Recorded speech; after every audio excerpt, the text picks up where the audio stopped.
ఈరోజు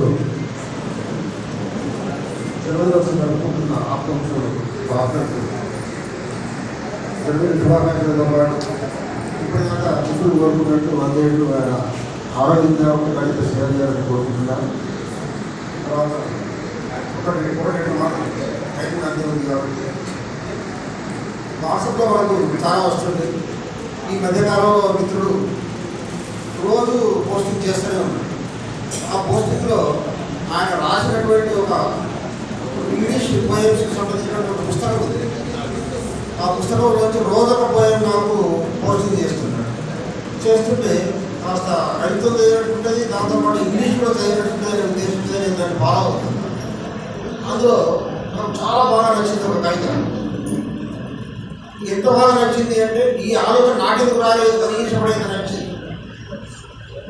అయితే రాలేకపోయి కనీసం దాన్ని ట్రాన్స్లేట్ చేస్తే బాగుండు అనేటువంటి కోరిక కలిగింది.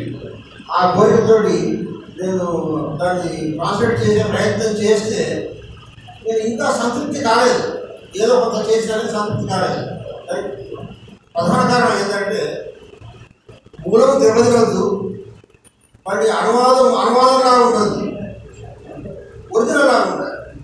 వాటికి ఉన్నటువంటి లక్షణాలు మరి ఒక్క పోయం నేను అనువాదం చేయడానికి ఇంత తన్నాడితే గుడిదేవాడు ఏకలా కొట్టుకుంటే భాస్కర్ ఎన్ని చేసి పుస్తకాలే ఎన్ని భాషలు 14 భాషలు.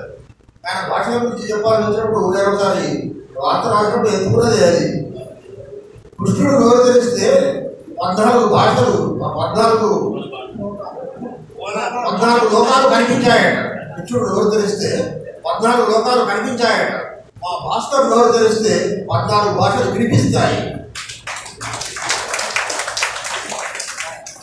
అట్లాగే మరోసారి ఆయన చెప్పినప్పుడు ఏం రాశారంటే ఇంద్రధనుసుకు 7 రంగులే, మా భాస్కర్కు 14 భాషలు. ఇందులో విచిత్రమైన విషయం ఏంటంటే మా అబ్బాయి కూడా ఆయన గురించి ఒక ఐదు రాశారు.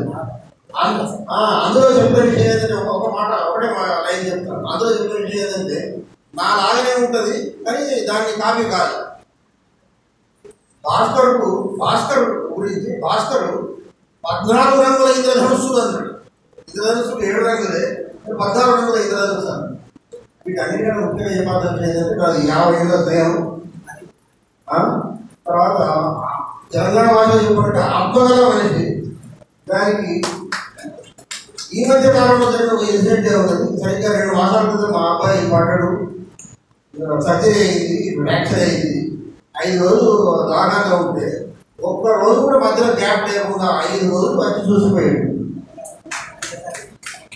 అందుకోసం ఇంతటి ఆత్మీయ మిత్రులు పొందినందుకు మనకు చాలా సంతోషాన్ని వ్యక్తం చేస్తూ ధన్యవాదాలు. ధన్యవాదాలు సార్.